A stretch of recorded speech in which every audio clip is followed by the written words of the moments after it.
সুপ্ৰভাত চাই আছে Assam north east news live পৰ সংবাদৰ সৈতে ষ্টুডিঅ'ত মই মুজাক্কিৰ। আজি অসমীয়াৰ বাপতি সাহোন ভোগালী বিহুৰ উৰুকা।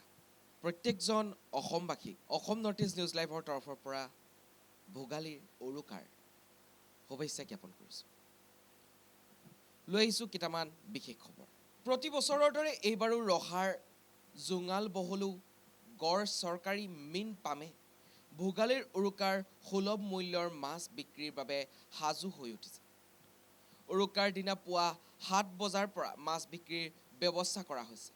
মীন পামখনত এইবাৰ 150 টকাৰ পৰা 400 টকা পৰ্যন্ত মাছৰ দাম নিৰ্ধাৰণ কৰা হৈছে। চৰকাৰী মীন পামখনত ৰৌ, ভকুৱা, কাৰ্পজাতীয় মাছ আদি উপলব্ধ হৈছে।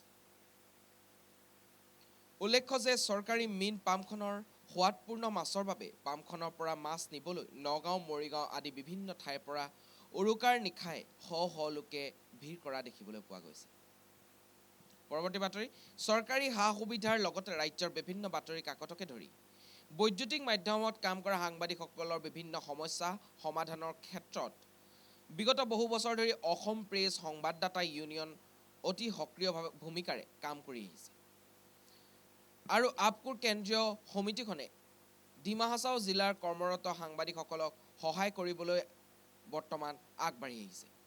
আৰু ইয়াৰে পৰিপ্ৰেক্ষিতত দেওবাৰে আপকোৰ কাৰ্বি আংলং জিলা সমিতিৰ সক্ৰিয় সদস্য ৰাজু কাঠাৰৰ প্ৰচেষ্টাত কেন্দ্ৰীয় সমিতিৰ হৈ এখন বৈঠকৰ জৰিয়তে আগবাঢ়িছে ডিমা হাছাও জিলাৰ আৱৰ্ত ভৱনত আপকোৰ নতুন ডিমা হাছাও জিলা সমিতি গঠন কৰাৰ ক্ষেত্ৰত।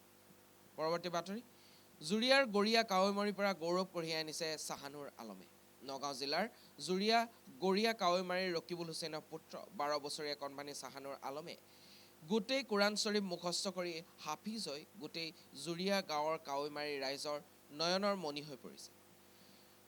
ডুমডুমীয়া নতুন বজাৰৰ ওচৰত থকা হজৰত মৌলানা আহমদ আলী হাফিজিয়া মাদ্ৰাছাৰ পৰা চাহানুৰ আলমে কঢ়িয়াই আনিছে এই গৌৰৱ।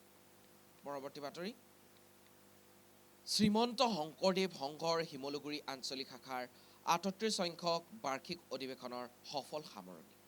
শ্ৰীমন্ত শংকৰদেৱ সংঘৰ শিমলুগুৰি আঞ্চলিক শাখাৰ 38 সংখ্যক বাৰ্ষিক অধিৱেশন দুদিনীয়া কাৰ্যসূচীৰে শ্ৰী শ্ৰী কেশৱ চৰণ আটাৰ জন্মস্থান ভাটৌকুচি স্থান সত্ৰত অনুষ্ঠিত হৈছে।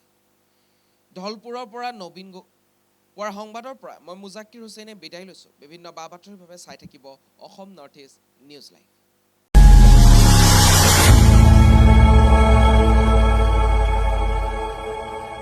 খবৰৰ আঁৰৰ খবৰ, ব্ৰেকিঙৰ হুলস্থুলৰ মাজত ৰৈ যোৱা সমাজৰ নেতিবাচক বহু খবৰ, ৰাজনীতিৰ পৰা সমাজ নীতিলৈ, খেল জগতৰ পৰা কৃষি খণ্ডলৈ, ছবি জগতৰ পৰা সাহিত্য চৰ্চালৈ, বৰাক ব্ৰহ্মপুত্ৰৰ লগতে উত্তৰ পূবৰ সাতভনীক সামৰি অসমৰ সংবাদ জগতত নতুন সংযোজন Assam north east news live 24/7।